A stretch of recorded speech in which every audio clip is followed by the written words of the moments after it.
kenapa ada ibu ya? Dah. Besok ni.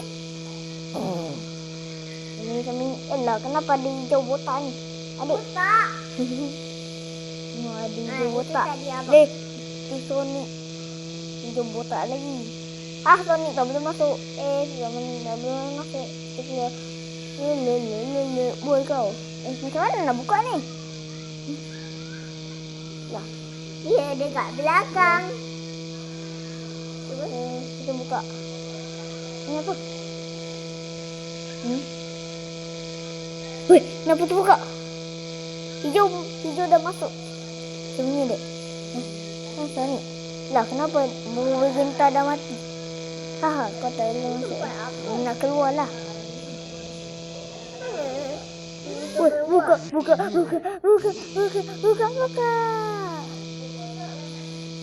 Weh, tadi Sonic ni. Tekan. Masuk. Weh, Sonic. Wah.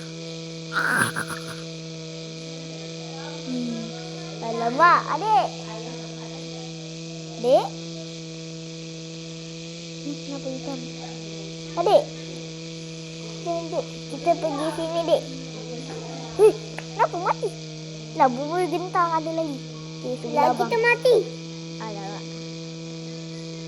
Adik. Kita adik. Hati-hati, dek, jangan. Alamak. Jangan, bang. Adik boleh mati. Ni kenapa pintunya terbuka ni? Habislah kita mati. Lah, kenapa ada balik? Lah, dah tutup. 1, 2, 3. Hai. Dia nak pergi mana? Pergi sini. Buka. Woi. Tolong. Wah.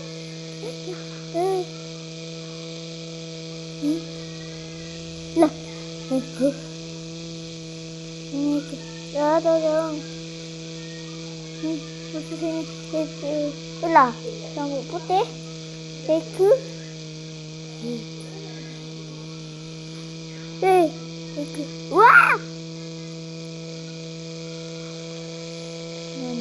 No. Kita kena gerak.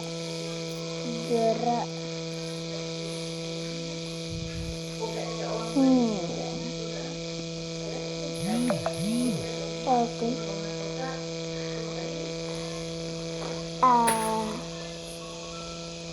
Buka.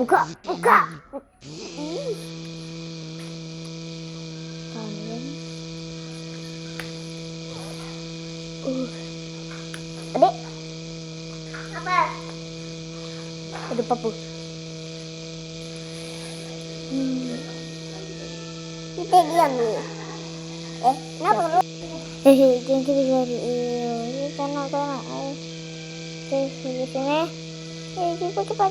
Alamak. Tadi jangan. Kenapa sih? Kejut abang. Itu apa benda ya? Tet. Pak botak. Macam ada Peggy. Botak. Cuba pergi dekat Sonic. Booster tubi Skyboy. Mana boleh? Nanti dimakan kita. Mana ayam ni? Itu dia. Buka.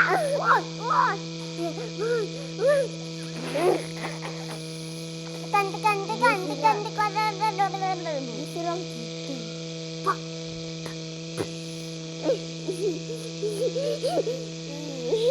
Kaki mulai. Berhenti. Mulai. Hacker? Ada hacker guys. Itu apa benda? Kita selamat guys. Hacker janganlah main lompat-lompat bawah sini. Lah, hacker tu kenapa? Lari. Hacker ada hacker. Lari. Wah. Kenapa ke belakang ni? Lah kenapa hackernya dah mati?